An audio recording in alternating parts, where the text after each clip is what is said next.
pada zaman Rasulullah.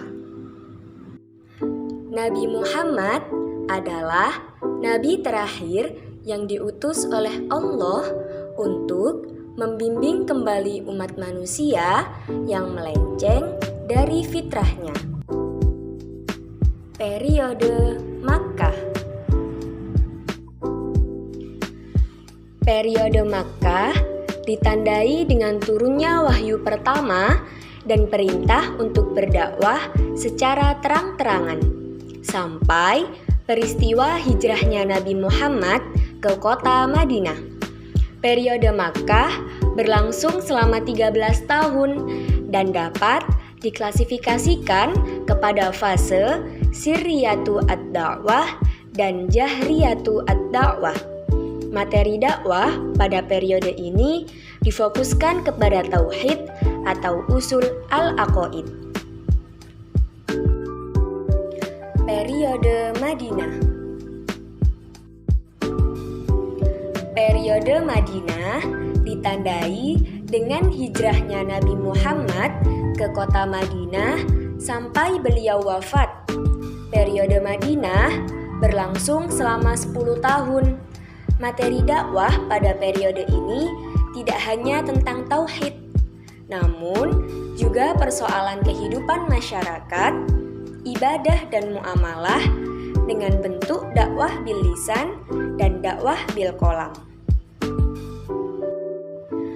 Pada zaman Khulafaur Rasyidin. Abu Bakar As-Siddiq. Abu Bakar As-Siddiq adalah khalifah pertama.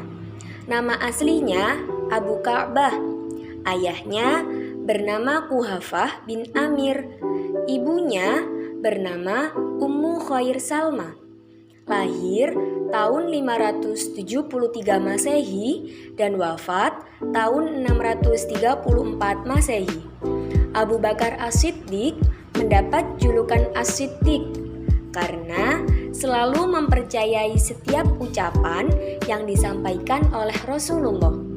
Kepribadian Abu Bakar As-Siddiq yaitu memiliki kemauan yang kuat, memiliki sifat sederhana, pemimpin yang jujur, tegas, bijaksana, dan hati-hati, serta pedagang yang giat dan jujur. Adapun perjuangan Abu Bakar As-Siddiq sebagai khalifah yakni menyadarkan kaum murtad dan nabi palsu, menyadarkan orang yang tidak membayar zakat, memperluas wilayah kekuasaan Islam, dan mengumpulkan mushaf Al-Quran. Umar bin Khattab. Umar bin Khattab adalah khalifah kedua. Ayahnya bernama Khattab bin Nufail dan ibunya bernama Hantamah binti Hashim. Lahir tahun 583 Masehi dan wafat tahun 644 Masehi. Umar bin Khattab mendapat julukan Al-Faruq yang artinya mampu membedakan antara yang benar dan batil. Kepribadian Umar bin Khattab yaitu pemberani dan tegas, berkemauan kuat, dan tidak dapat berhadapan dengan siapapun. Adapun perjuangan Umar bin Khattab yakni mendirikan lembaga sosial dan hukum, mendirikan Baitul Mal, menetapkan tahun baru Hijriyah, membuat mata uang, dan membangun angkatan perang. Utsman bin Affan. Utsman bin Affan merupakan khalifah ketiga. Ayahnya bernama Affan bin Abu Al-As dan ibunya bernama Arwa binti Quraisy. Lahir tahun 579 Masehi dan wafat tahun 656 Masehi atau 35 Hijriah. Utsman bin Affan mendapat julukan Dzurrunain yang artinya pemilik dua cahaya. Kepribadian Utsman bin Affan yaitu tawadhu, dermawan, malu, dan menjaga kehormatan, pemaaf, serta ahli ibadah. Adapun perjuangan Utsman bin Affan, yakni menerapkan prinsip ekonomi Islam, membuat tempat khusus kehakiman, menambah adzan kedua dalam sholat Jumat, dan penulisan mushaf Al-Quran. Ali bin Abi Thalib. Ali bin Abi Thalib merupakan khalifah terakhir. Ayahnya bernama Abu Thalib bin Abdul Muthalib dan ibunya bernama Fatimah binti As'ad.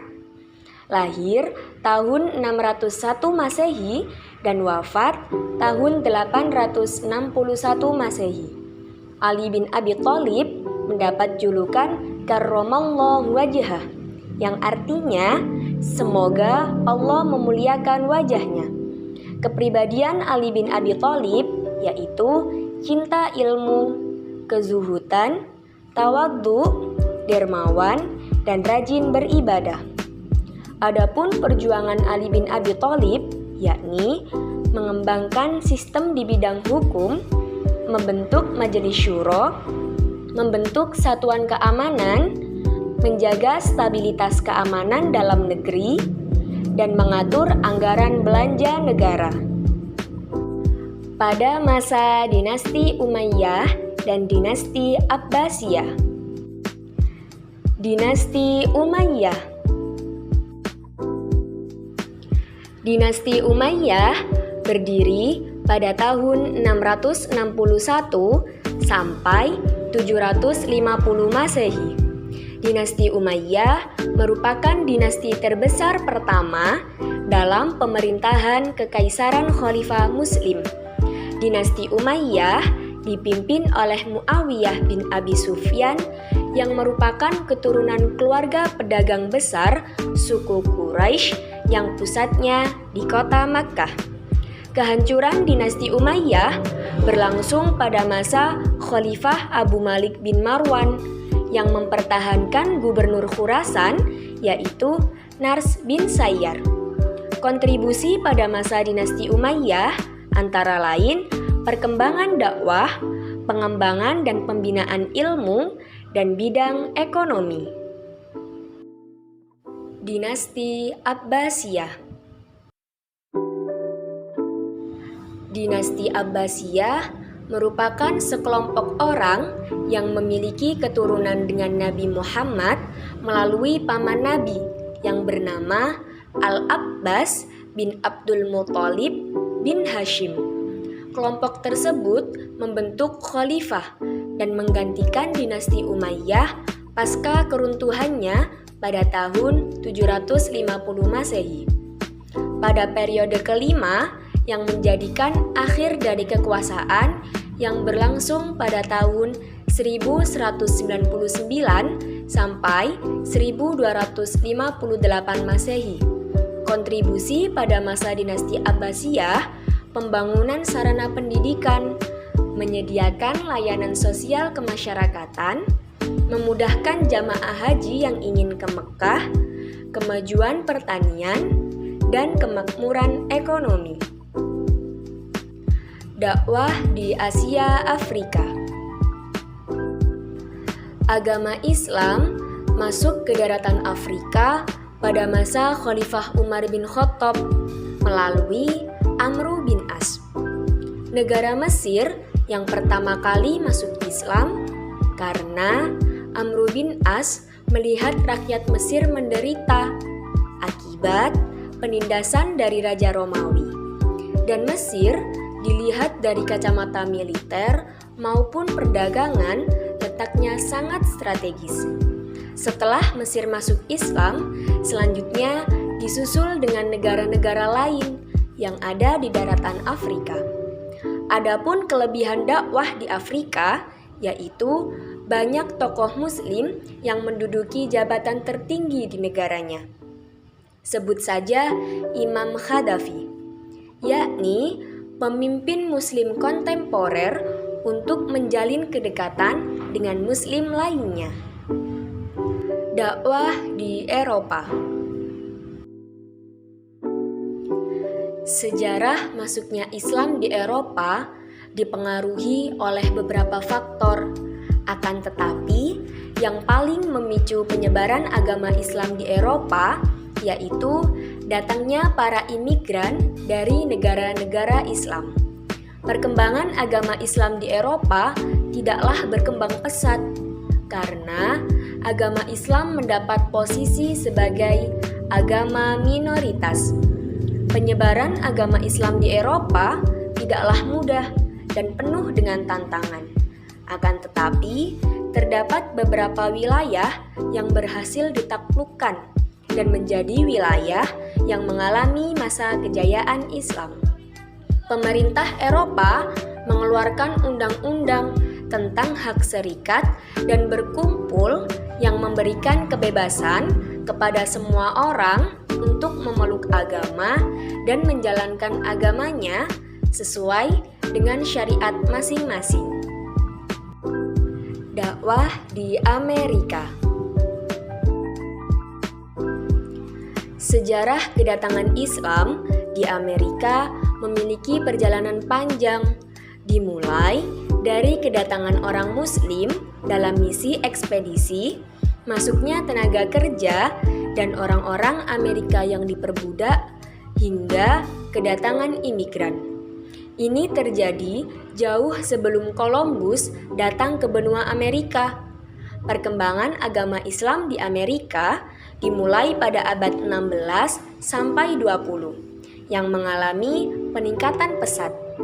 Terlebih setelah adanya penghapusan budak yang dilakukan oleh kebijakan Presiden Jefferson.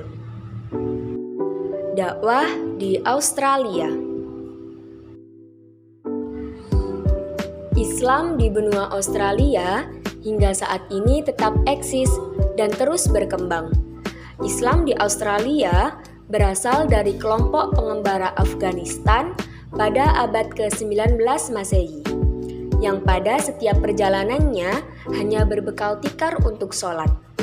Setelah lama tinggal di Australia, para pengembara berhasil membangun masjid untuk tempat beribadah, berkumpulnya orang-orang Muslim, dan pusat kegiatan keagamaan, atau yang disebut dengan Central of Activity.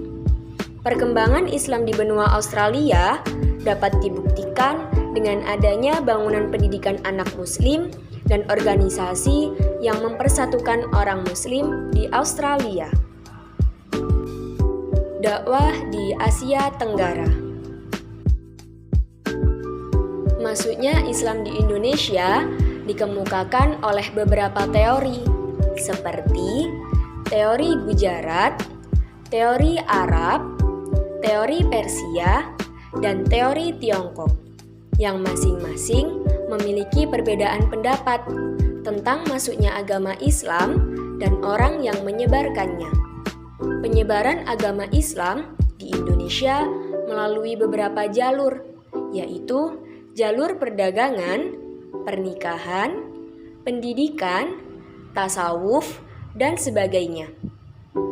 Masuknya agama Islam di Malaysia pada abad ke-14 Masehi diperkuat dengan ditemukannya batu bersurat yang menggunakan aksara Arab dan bertanggal 1303 Masehi.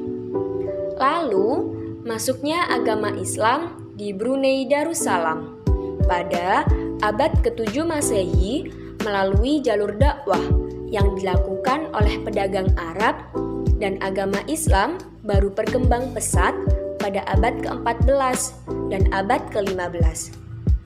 Selanjutnya, agama Islam masuk di negara Vietnam melalui pedagang Muslim yang sedang berlayar dan singgah di kawasan Vietnam yang dulunya dikuasai oleh kerajaan Champa.